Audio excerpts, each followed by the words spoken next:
대놓고 이재명과 조국을 위한 법. 대놓고. 들어보시죠. 발언입니다.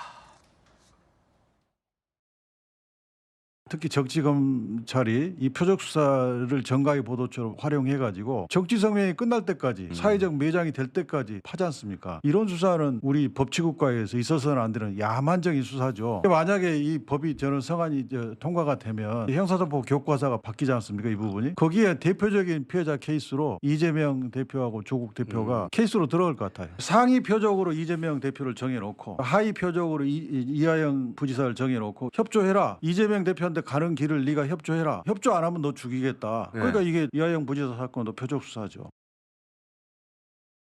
2주 만에 검찰 등을 압박하는 입법이 소위 6건이다라는 얘기도 나오고 있습니다. 대북송금특검법, 표적수사금지법, 피의사실공표금지법, 수사기관 무고죄, 검찰수사조작방지법, 특별검사 임명법, 이거 외에 법 왜곡죄는 준비 중이고 판사 선출죄는 언급이 된 그런 상황입니다. 김병민 최고 어떻게 보십니까? 민주당이 좀 물어보고 싶은데요. 박근혜 전 대통령 수사는 표적 수사였습니까? 아닙니까? 상위 표적은 그 하위 표적인 최순실 씨 수사한 겁니까? 여기에 대해서 표적수사금지법의 표적 대상이 박 전 대통령도 포함되는 것인지 아닌지에 대한 설명을 먼저 내놓고 난 다음에 이재명 조국에 대한 표적 수사 이런 부분 하면 안 된다라고 얘기를 하는 게 민주당이 국민 앞에 얘기해야 될 최소한의 형평성이고 도리인 것 같습니다. 지금 저런 방식으로 얘기를 하게 된다면 가장 좋아할 사람은 국회나 정치하는 사람들 중에서 뭔가 뒤가 좀 구리고 문제가 많은 사람들인데 그럼 정치인들 하나라도 수사하게 되면 결국은 이건 다 표적 수사다 이렇게 얘기할 거잖아요.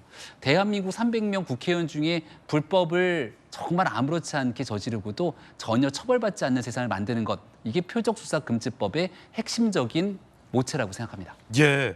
자, 이 대놓고 조국과 이재명 대표가 저 표적수사의 대상이다라고 밝혔던 대목에 대해서 어떻게 보십니까? 조국과 이재명 대표가 표적 수사의 대상이다. 그러면 없는 죄를 검찰이 만들어냈다는 얘기잖아요.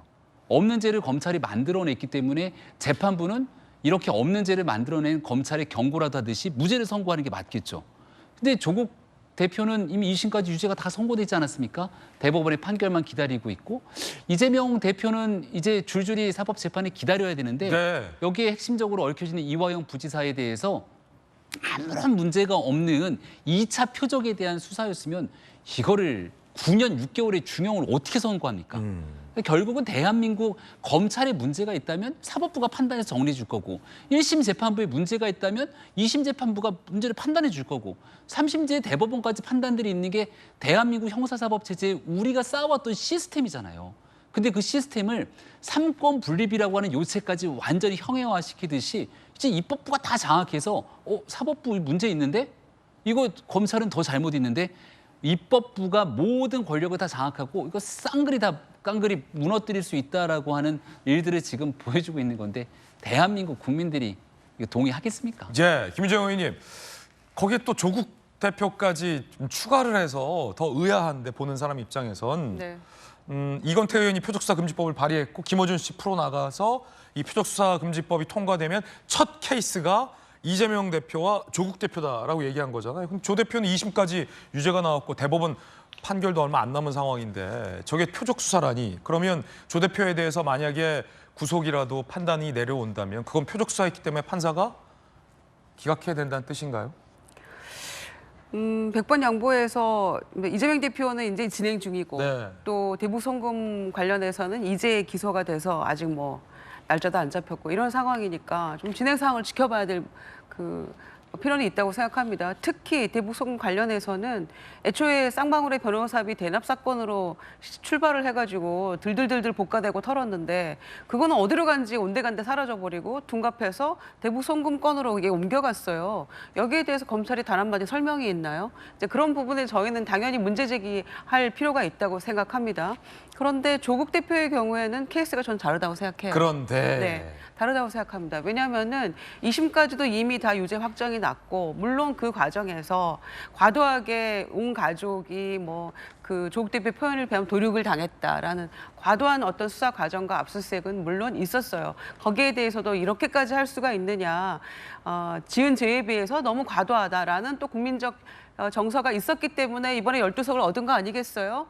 그런데 대법원 판결을 앞두고 있고 거기에서도 유죄 판결이 확실시되고 있고 예. 내가 감옥 가게 되면 안에서 스쿼트하고 운동하고 책 읽을 거다라는 얘기까지 했는데 이 새로운 법을 만들면서 조국 대표까지를 포함시킨다는 거는 그건 민주당이 이거 안 되는 거죠. 이렇게 얘기하면은 국민적 동의를 얻을 수 있겠습니까?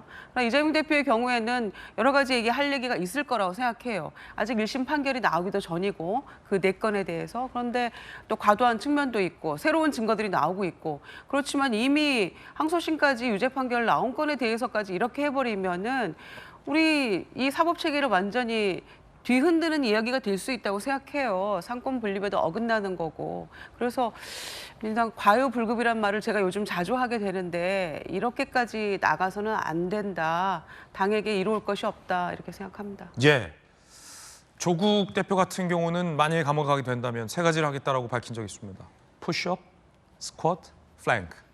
3가지를 하겠다라고 밝힌 바 있는데 유죄가 선고된 조 대표의 수사에 대해서도 표적수사금지법의 첫 피해 케이스로 들어가게 하겠다라고 발언을 한 거면 만에 하나 이 대표가 유죄가 선고되더라도 그 수사와 판단은 표적수사로 인한 왜곡된 판단이다라는 주장을 하기 위함인지 논란이 일 것 같습니다. 여러분 어떻게 생각하십니까? 궁금합니다. 자, 박찬대 원내대표가 이재명 대표는 나보다 더 착한 사람이다라고 얘기했죠. 그런데 이 대표 추가 기소에 대해서 극악무도하다라고 검찰이 비판했습니다. 들어보시죠. 쌍방울 대북 송금, 이것이 이재명 대표의 방북을 위한 것이랍니다. 지나가던 소가 웃을 일입니다. 피의자의 진술을 조작했다는 정황과 진술이 불거져 나왔고 쌍방울의 대북 송금이 주가 조작을 위한 것이라는 국정원 문건까지 나왔는데 싹 다 묵살했습니다. 이건 누가 봐도 별건 기소의 조작 기소 아닙니까? 오로지 증거로서 진실을 조사해야 할 검찰이 진술을 조작하고 증거를 조작하여 조작 기소한다면 범죄 집단과 하나도 다르지 않습니다. 아마 이 야당 입장에서는 이 조작 기소, 진술도 조작해서 이 대표에 대해서 무고한 이 대표를 기소했기 때문에 이건 왜곡 기소다. 그렇기 때문에 입법권을 활용해서 앞서 말했던 법왜곡죄, 판사선출죄 아직 발의는 안 됐습니다만 표적수사금지법 등등을 발의한 것이다라고 항변할 수도 있을 것 같은데 김용태 의원님 어떻게 보십니까? 저는 민주당에 묻고 싶습니다. 대한민국의 사법부를 부정하는 것인지 한번 묻고 싶습니다. 아니, 판사가 바보입니까? 아니, 검찰이 설사 그렇게 조작해서 기소했다고 하더라도 판사가 다 보고 있습니다. 재판부에서 꼼꼼히 판단하고 오랫동안 지켜보고 판결한 것인데 박찬대 원내대표께서는 이번 판결까지 부정하시는지에 대해서 묻고 싶고요. 저는 민주당이 지금까지 계속해서 보여준 행태들, 물론 민주당이 주장하는 검찰 개혁에 대해서 어느 정도 저는 공감하는 부분도 있습니다. 다만 이 건과 연결지어서 무리하게 검찰을 마치 악의 집단으로 몰고 가는 프레임은 그것은 굉장히 지양해야 될 지점이라고 생각되고요. 정치권이 나서서 이렇게 선동하고 팬덤 정치에 기반해서 자꾸 뭔가 갈라치기 하려고 하는 것은 굉장히 부적절한 행태라고 생각됩니다. 예, 김용태 의원이 판사가 바보냐, 사법부를 부정하느냐 라는 의견 주셨잖아요. 그런데 마침 민영배 의원의 이 발언도 논란이 되고 있는데 민영배 의원의 발언입니다. 검찰과 법원 사이에 악의 고리가 형성된 것 같다. 검찰과 법원 사이에 악의 고리가 형성된 것 같다. 그래서 정치 검찰이 사건을 조작해서 기소하면 법원이 그걸 받아들이고 검찰이 그걸 추가 기소한다. 검찰과 법원의 악의 고리. 이게 무슨 뜻인지 제가 잘 이해가 안 돼서 조기현 법률위 부위원장을 맡고 계셨으니까 민영배 의원이 하고 싶은 말이 어떤 말씀이시죠? 악의 고리가 형성돼 있다. 저는 개인적으로 그렇게까지 생각하지는 않습니다. 네. 그렇지 않죠. 그렇게까지는 죄송합니다. 과잉된 해석이죠. 아마 이재명 지금 이화영 부지사 재판을 놓고 검찰이 그 진술을 회유하고 조작했다 이런 그 주장이 있고 그 관련된 근거도 있음에도 불구하고 재판부가 이제 그런 부분을 받아들이지 않은 부분에 대한 비판을 하면서 좀 과하게 표현된 것 같다는 생각이고요. 지금 뭐 민주당이 내놓고 있는 아까 6개 법안 플러스 법 왜곡죄 이런 것들은 사실은 이재명 방탄이다 이렇게 하나로 모아져서 이렇게 규정될 뿐이지만 사실 검찰 개혁 법안으로서 계속 민주당한테 제기해 오고 있던 문제들을 법안으로 구체화한 것뿐입니다. 그러니까 이 시기에 특히 이화영 부지사 관련된 판결이 나오고 또 이재명 대표 대북송금이 기소되고 이 사건의 내막이나 사실관계를 볼 때 너무 부당한 수사였고 기소였다는 비판이 민주당 내에서 강하기 때문에 이 기회에 하자. 이게 대표적인 사건이다라는 그 주장들을 하고 있는 거죠. 그런데 아까 뭐 앞에서 말씀도 다 하셨지만 이게 특정인을 위한 법안을 만드는 것처럼 비춰져서는 안 됩니다. 법에 그렇게 만들어져서는 안 되잖아요. 그것 때문에 필요성이 있다 정도로 설명을 해야지. 아까 설명을 하시면서 뭐 이 케이스가 이재명 조국을 위한 것처럼 이렇게 해석된다면 법이 특정인에 의해서 만들어질 수는 없는 거니까요. 이제 그런 부분이 있고요. 어쨌든 이 검찰 수사의 문제는 특히 단적인 예가 이 서울시 공무원 그 간첩 사건이었습니다. 그때 결국에 국정원이 증거를 조작해가지고 그 증거를 가지고 알 수도 있었을 것이 분명함에도 불구하고 검찰이 기소를 해서 무고하게 한 그 공무원을 피고인으로 만들어서 삶이 완전히 짓밟힌 거잖아요. 그것도 부족해서 그게 무죄가 나오니까 보복 기소를 했다. 그게 2013년입니다.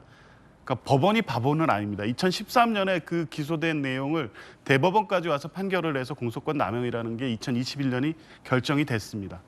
근데 법원이 그렇게 판단을 해주기까지 얼마나 걸렸습니까? 7년, 8년이 걸렸습니다. 그 사이에 그 조작된 사건, 그거에 대한 보복 기소로 이분 이 한 시민의 이 권리는 어떻게 된 겁니까? 이런 사례가 사실은 반복되는 게 아니냐 이런 문제 제기를 계속하고 있는 거죠. 그래서 검찰이 무리하게 수사하고 기소하고 이 표적 수사라고 해서 표적 수사라는 게 특정 정치인 이런 문제가 아니라 뭐 기업인도 마찬가지고 이 혐의를 입증해서 주변을 털다거나 캐비넷에 있던 관련 사건 다른 사건을 끌고 온다거나 뭐 자식 이 뭐 비서 또 뭐 특별하지 않은 관계임에도 말고 이상한 어떤 이 관계임을 흘리면서 이런 방식의 어떤 수사 관행 이런 수사를 통해서 기소된 사건에 대해서 바로잡을 방법이 없습니다. 아까 얘기했던 이우성 간첩단 사건 그때 그 수사했던 지금 검사님들 물론 탄핵 소추돼서 헌법재판소에서 기각은 됐지만 검찰 내에서는 아무 문제 없이 잘